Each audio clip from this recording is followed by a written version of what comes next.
all to another episode of the Crooke and Candle podcast. It is I, Ozzy Anteas, and Trajan Anteas, and Dad. Hi. Yeah, and it's been a long time since we actually recorded an episode. In fact, the last episode we did, literally what the title of the episode was, "We're back." When was that? Like what? Well, 3 months ago. Oh, really? I think so. Actually, Was it after the shooting for the film? No. I think it was before? while we were still in the middle of it, if I recall.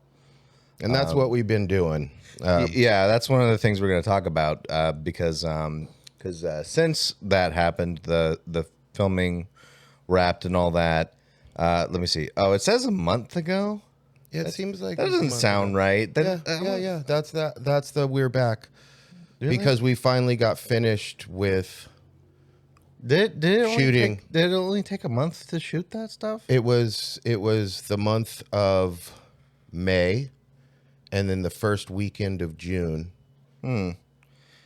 Okay. Yeah. All right. I guess that makes sense. And for any of you guys out there that don't know, one, we're the Crooke and Candle podcast, and we just kind of talk about subjects that are enjoyable to us around different creative outlets, whether it's painting, doing movies, because we have a production company as well, Third Gen Media. Yeah. And we, just to get you guys caught back up, we shot our first short film, which is called Green. It's still in post-production. Yeah. It's almost done though. Because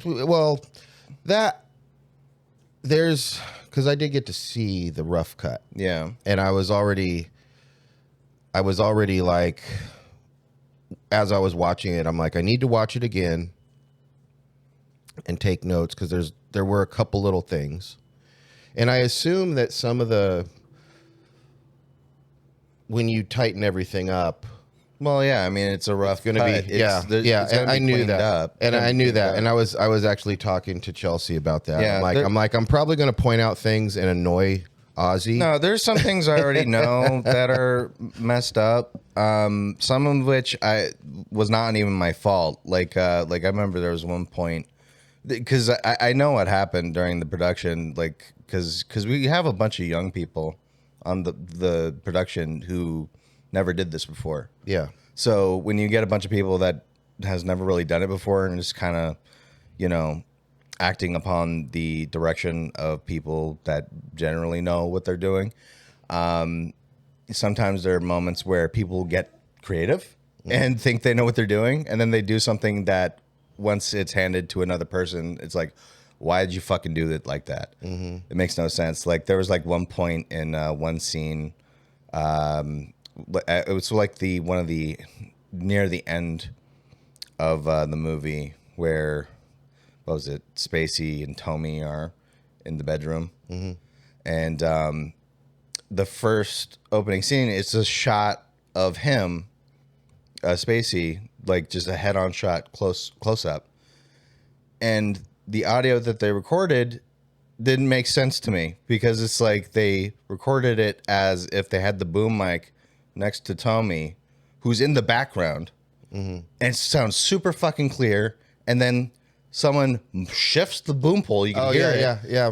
You can hear it. I remember. And then and it's just so distracting. And then it shifts over to Spacey, and I'm like, that doesn't make sense for the shot. Yeah. That doesn't make sense at all. They should have just had the boom mic right next to Spacey, and then she was in the background. Yeah. But unfortunately, there wasn't another take where they decided to do that. Right. So it's like I kind of ended up having to fudge it. So I don't know. We'll see what we can do with that. I mean, personally, it was a great effort by everyone. No, it was a great effort for sure, for what it is. And for I think, our first time. I think because none of us went to film school. No. And so I have 15 years plus of editing experience. Right. Just making YouTube videos. Yeah, but no one went to film school, and we all did our homework for sure. But like anything, when you do your first painting, write your first song, you know, it's not going to be at the most advanced level right from the jump. Right. You know, so the production itself was, you know, if we would have been to film school, that would have been, you know, a student shot film. And, but yeah, I mean, it was good. There's little things. There was like a scene where he's walking, but he goes to cross the street and it's all wait. And there's a cool little cut, like a memory. Yeah. And then he starts crossing. No, yeah, me and August definitely worked on that because we had to figure out the timing of that. Yeah. No, it was cool. Initially, it was much longer, but then he decided to cut it down. But there was as he's walking. So you'll know this scene. As he's walking, there's like twice. It seemed like, and I wish I would have been there for this because I would have gotten the big bounce card. You mean well, you know, you explain. He's walking, and occasionally, like twice, it seemed like a car turned, and the headlights were behind them, and you can see Clayton with the camera rig on the wall. It's not super, but I noticed it, and I was like, I would have rather someone been walking behind him with that big bounce so that we got just a circular. Oh, dude, speaking of mistakes, like, you remember the party scene, right? Yeah. So it's supposed to be fucking nighttime, right? Right. And near the end of the fucking scene, like, Spacey comes up to Tommy, who's in the kitchen. And she's like, I saw the exact same thing. Yeah, no, the fucking, They should have there's blocked light it. Yeah, they coming through. It's clearly daytime. Right. Yeah, So it's like little things like that where it's like, oh man, but it's like, but in the context of the fact that we literally shot this on no budget. Yeah. You know, and a pretty tight shooting schedule. And for what it's worth, considering the people, you know, August, and the people that did it, like, honestly, for a first time effort, doing a film of all things, it's kind of impressive what we were able to do. You're doing a film is harder than it seems, and as a matter of fact, we just finished. We participated in the 48-hour film festival. Yeah, we did a 48-hour film fest. That was fun. It was hard work. Taught us a lot. Us a lot too. We learned a lot of lessons. Yeah. Actually, before we get into this, because we kind of did touch on this before we even started this podcast again. Because for a while we were not doing this, and the reason I kind of mentioned like, we should do the podcast again was we ended up getting a comment, and I'm gonna read it. It's from this guy Noah Price. Noah Price, and it was literally on our last episode. And he just said, "Keep uploading. Content is beyond awesome. I discovered you guys through the Dino interview. Thank you.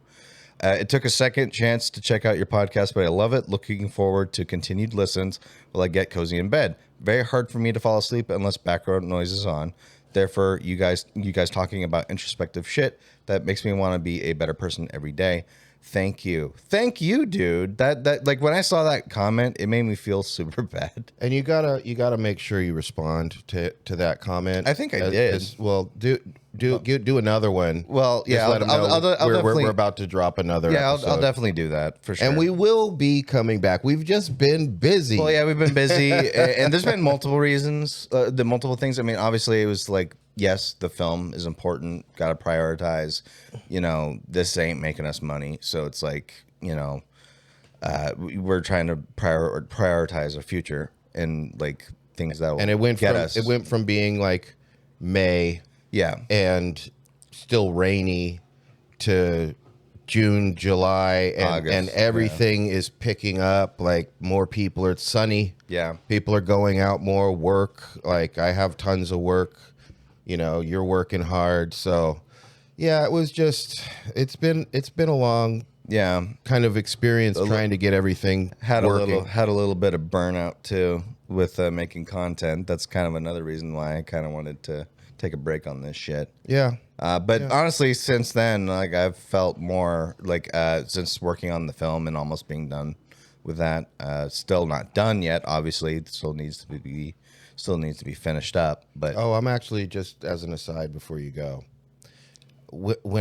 so I watched the whole thing, yeah, and when the scene where they're sitting on the skate up to the bench and sit on the bench, and he looks at the note, and he says something, and she's like, "Doesn't that make it worth it?" or whatever, and then the music starts, yeah, and then there's the ending shots Yeah. of Spacey doing his thing, and that song by, what was it? Cave Town. Cave Town. The song is Green, by the Called way. Green. It's a great song, and August really had in mind to use that song from the get-go. Guess what? We can't use it. Well, no. What do you mean? And this is why, when you're saying, well, we're almost done, I'm like, you know what? One, I want that song. Okay. Did he fucking responded? He tried fucking reaching out to didn't WMG respond. multiple times, Right. and they never responded. I'm on the case. Okay, well, if we can, I want that. manage to get that song, because I want it too. Yeah, In fact, like it's I remember, perfect. I was there in the editing suite. Well, editing suite is my room, but I was in there and I showed him the ending montage with that song. He was screaming. He was so mad because he's like, "Dude, it's perfect. Yeah. it's perfect." No, I it is. agree. It's a perfect song for the movie. It totally fits. It fits It because nails of, like the feeling of the whole feelings movie. of the feel, the name of it obviously being green, and just like being, and also the ending montage, it fits well with that because it's about this character thinking about a loved one and like the good times, and so can't say too much. No, I Obviously. actually got quite misty-eyed. No, yeah, it was really touching. And that's why I was like, okay, I need to know, okay, who'd you email? What's the emails? Let me try to get it. And if I can get a response and they're even saying, well, we want $5,000 or something like that, then just as the producer, because that's part of what the producer does. So like him reaching out to get the song as August Broussard. Yeah. They might have just ignored it. Right? Probably. That's probably true. But if you're getting an email from a from production Third company. Gen Media, my name's Trajan Antaeus, I'm a producer and owner of the... They might pay a little bit more attention to that. And then if they say, well, we want X amount of dollars, and it's because we don't have a budget for it. Yeah, we have no money. And I want to negotiate, see if we can get it as low as possible. And then that's when I'd be like, let's crowdfund. Okay. We got to pay for this. And so that's what's going to happen. Yeah. And I so remember we initially talked about trying to crowdfund this in some way. yeah, But no, never. we all kind of put in our little bit of money here and No, there. yeah, of course.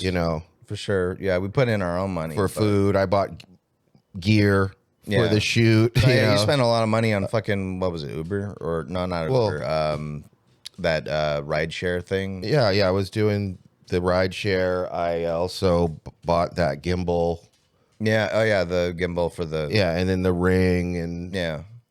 just extra little things, cords, wires, batteries. Yeah. So it's something I think would benefit us too. And that's why I was like, well, I don't know how long the process of trying to get this song is going to take.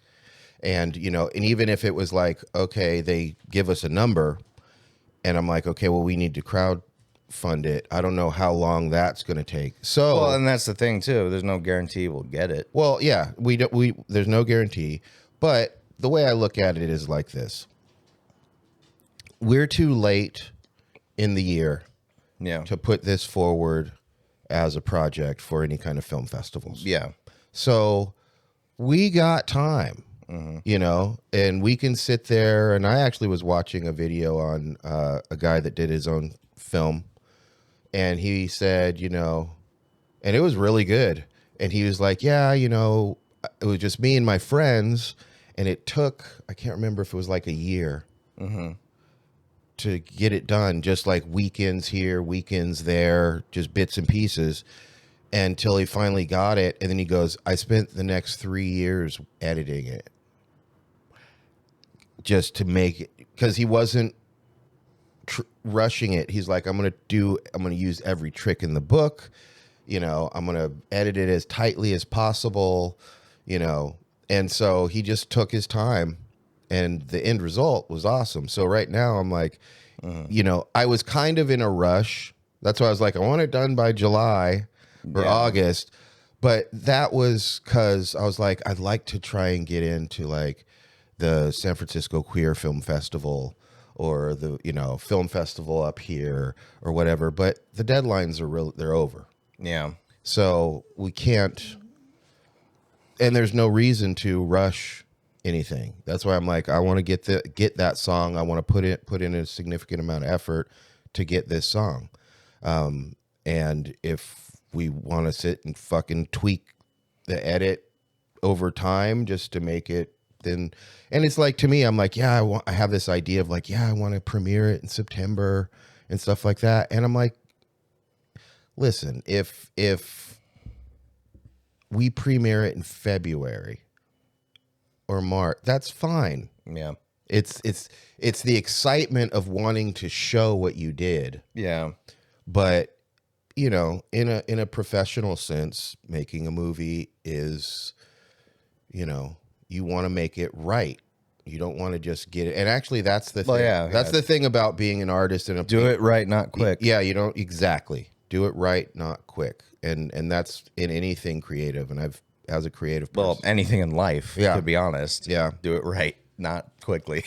Yeah. So, yeah, I think it's going to be awesome. And it's still a really cool experience. I'm going to give you guys a little story because I started Third Gen Media back in late 2019.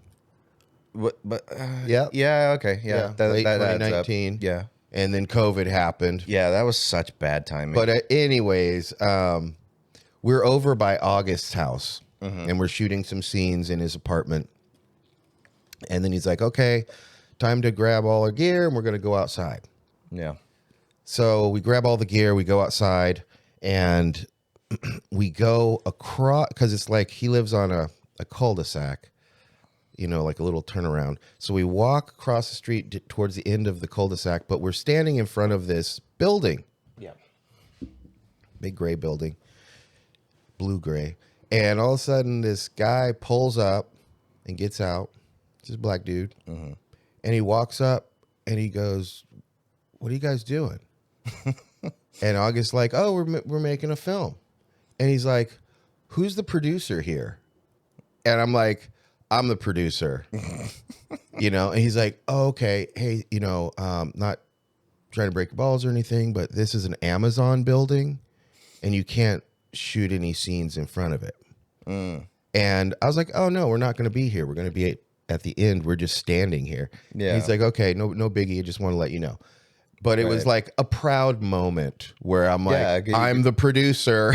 Yeah, I'm a producer. Yeah. I'm working on a film. Yeah, I was in charge of the production. Yeah, and super dope. When someone had to ask a question, he knew who's the producer here, and I got to say me. Well, yeah, I've been even having my own moments like that because at the job I work at, like I've just been talking about working on this film. In fact, the moment I mentioned I was working on a film, like numerous of the employees I work with are looking at me like, "Oh, really?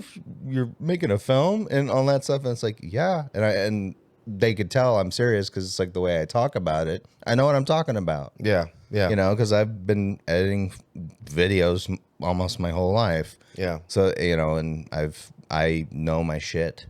I know a lot of shit at the very least. And so talking about the experience and how close we are to finishing it and the things that we're doing, you know, things that need to be done, you know, our plans for it and all that shit. It's like, it's cool, like being able to speak with confidence about what you're doing and then having people be excited for you and go, dude, that's fucking cool. Like, I'm not even doing anything. Well, that actually kind of segues because I know that you took off a day, two days? for the 48 hour. Yeah, I for ended the up 48 hour. I ended up taking off 2 days. So we shot a 48-hour film festival, and it was an interesting kind of story. It was called What the Heart Wants. Yeah. And, it's these 3 girls that have been heartbroken. And so they're going to go back to the people that they used to date and kill them. Yeah, I want to say the way August described it in the script, or Rip out their hearts. Yeah, he kind of described it like as like Scott Pilgrim versus the world, but it's the evil exes are the heroes of the story, and they want to kill their boyfriends. Yeah, and then they're gonna and it's more like a goofy horror film. And that was deal. it was supposed to be an action adventure. Yeah, and I did stuff like there's an ending scene before they actually do this weird ritual. Yeah, to summon the perfect man, who was me, because the perfect man actor didn't show up. Yeah, there was like 3 actors that didn't show up. Yeah, so my girlfriend Chelsea, she was one of the actors. Yeah, no, that was awesome. She was going to only be doing wardrobe, and August is like, one of the girls that's part of the trio isn't going to make it, and she's like, I'll do it. No experience, just dove in head first. And then I was in the kitchen, and August comes in, he's like, so the actor that's supposed to be the perfect man is not going to show up. Disappointed. And he's like, would you be the perfect man? And I'm like, okay, yeah, sure. Yeah. Let's do it. But, oh, you're bitten that. I still need to upload that, short film to the 3rd gen YouTube.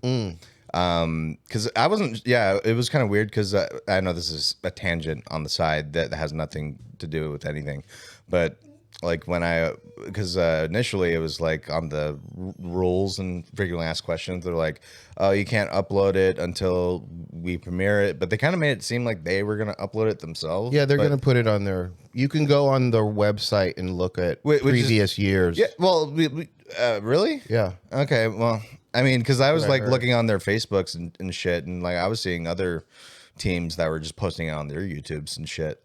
Yeah, and so I couldn't find if they were posting our shit anywhere. So I had no idea what the hell was going on. We'll have to look, because they are supposed to, since the premiere, they're supposed to put up all the videos on their server or whatever. Well, it's on their server, yeah, but as far as like to view it, like. Yeah. Well, no, that's like and I haven't tried it, but August was like, you can go on the website and watch last year's 48-hour film festival entries. All of them. Okay. So I was like, oh, okay, but I haven't done it. If they've uploaded it on their thing, I'll try to fucking post a link to it. If not, like I'll probably just upload it to our 3rd gen shit, which I'm pretty sure we're able to do. Yeah. At this point, and then just upload a link, something like that. But it was really fun, and it was Dude, yeah, really quick. Really fun, really quick. It was hard. I wish we had 10 minutes, because it was like you had to do it in 7 minutes. That was the hardest part. The hardest part was the fact that you had a time limit. You had, I think the way they structured it in the rules was, okay, you have, I think it was like you had to put in like 10 seconds of black before the intro for the 48-hour thing. Yeah, like this is a 48-hour film festival. Yeah, or no, I think it was like 20 seconds. Yeah. Which includes, a title card that includes the team name, the film name, the genre, prop, all that bullshit. And then like a few more seconds of black, then cut to the movie. Right. So it's like you have to have dedicated time for that. And then you have the rest of that 7 minutes to put the movie in there. Yeah. And then you're only granted 1 extra free minute for credits. Right. And that's it. And if you go over that at all, you're fucking disqualified. We were at 6 minutes and 59 seconds, if I recall. Was that right? The final edit was that. But when I did the rough cut, 11 when I got all the footage back, it was like 11 minutes. Yeah. It was way over. And that was I would say that's the part that I learned the most. And I ended up talking to our director afterwards, because when we were doing it, I don't like I said, it felt like sometimes these things feel like kind of experiments. And one of the things I noticed with a bunch of the films, and I was saying this, I'm like, there was one film, I can't remember what it was, but I mean, they had serious props. They had like an entry team with fucking weapons and what's it called? Like body armor. They look like fucking feds. Right. And the color grade was killer. All the sounds was killer. And I'm like, dude, this looks like a TV show. Yeah. You know? And then it's just like the end. And you're like, what happened? Because they didn't have enough time. And so they were focusing too much on making it look as good as possible. Yeah, it looked awesome, but the story, and with ours, it was the same. Once I saw the 11-minute version, it made way more sense. And then when we cut it down, it was like, it's because you're trying to pack. Well, we tried to well, that's the thing. There was multiple problems, though, that occurred during the editing process as well, because one of the things I ran into was there was 2 scenes that were supposed to be shot. Yeah.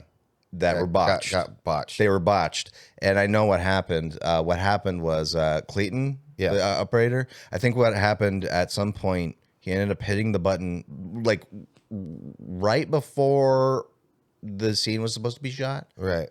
And so, because I was like sorting through the footage, like, you know, getting good takes and bad takes, going through the shot log and all this shit.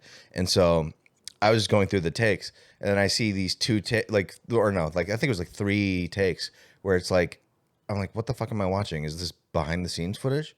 And then I realized what it was. I'm like, no, he was because like by the end of those takes, they were about to go, okay, quiet on set. You know, they were getting the slate ready for like, okay, scene, blah blah blah.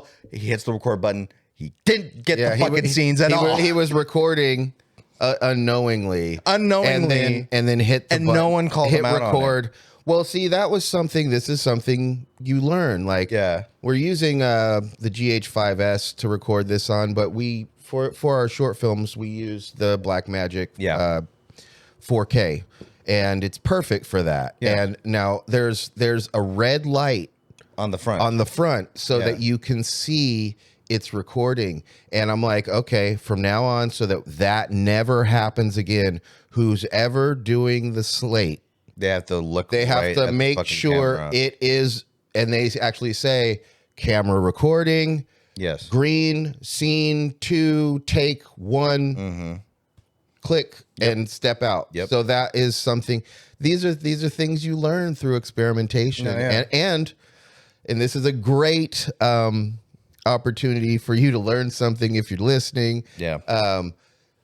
Making mistakes is the best way to learn. You can't really learn when everything goes your way. Yeah. It's when you mess up and you're like, oh, okay, mental note. Yeah, exactly. So it's never like a failure, or if you make a mistake, you're a bad person, or you're a screw up.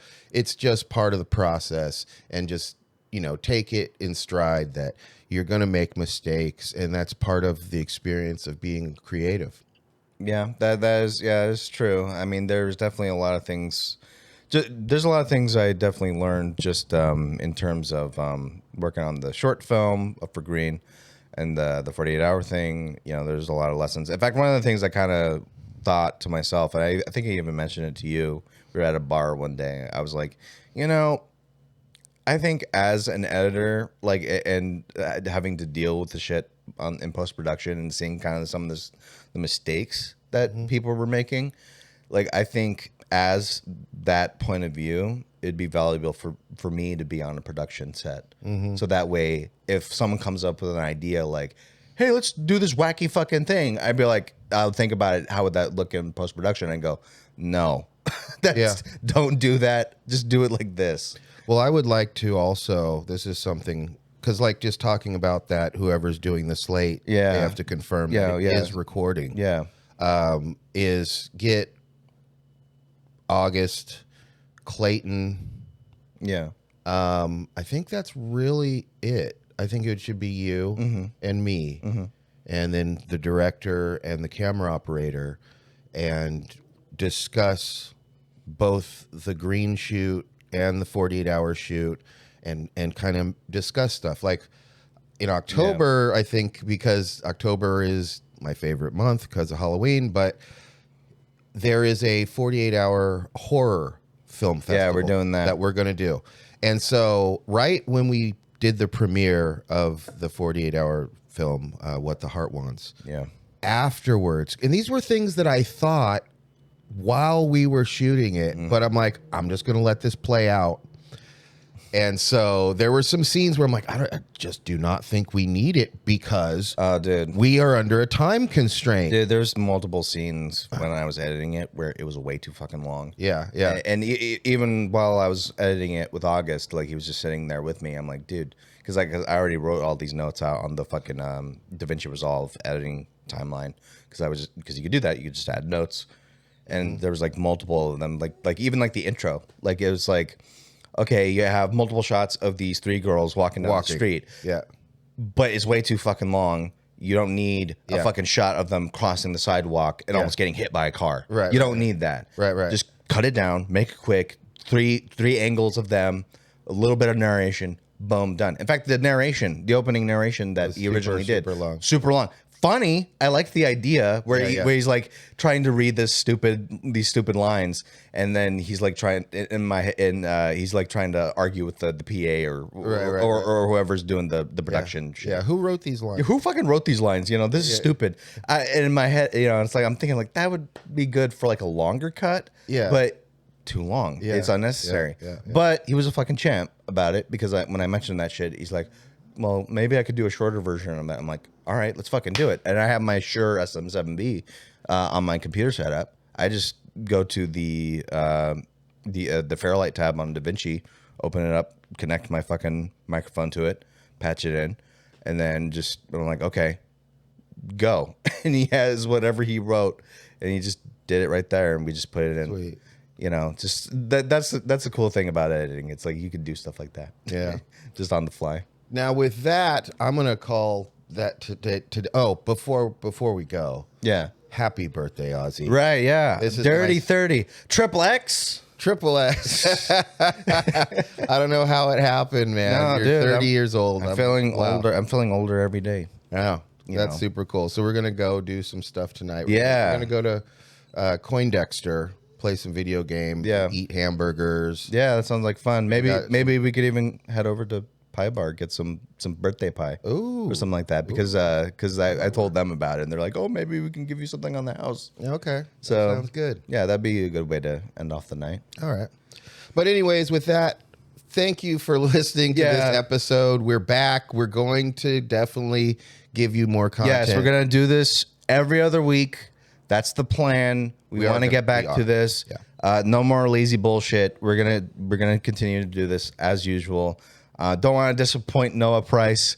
We want to definitely give you some more content because it's even like comments like those. It's like comments like those that make me want to do this shit. Yeah, because we're gonna have some. Just because actually, when we were talking about this, I was like, we have people to interview who had interesting experiences because there's all these people that worked on their first film. Yeah. And just, who are you? How'd you get here? You know, like there's this one of our crew is this girl, Nicole. And when she had moved on her own from Phoenix, I do believe it was, Arizona, to Seattle.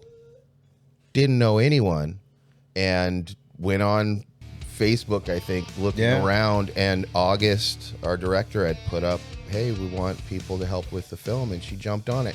Now she's got all these friends because of that, and it's just, I thought it was just so killer, like, because she's 20 years old. Yeah. And I'm like, you moved, you know, from a totally different state by yourself, not with your parents, and got a place, got a job, did a film, and met all these people, and they're now friends. And I think that was it just brought a group of really good people together. And I can't wait to look and to work with everyone again, because it's really fun. Yeah. But with that, we are out. We are the Crooke and Candle podcast. You can find us on all streaming podcasting sites, and we also put this up on YouTube, so you can watch us there and see our ugly mugs. Yeah, and by the way, if you at any point liked our podcast, if you're on Spotify, if you're on iTunes, whatever, feel free to leave us a good review. That helps us a lot. If you're on YouTube, leave us a thumbs up if you liked it. If you didn't, dislike it and send it to your enemies. Yeah. Yeah. Anyways, that's it. We're out. You have a good day, night, whatever makes you happy. Take care. Bye. Bye.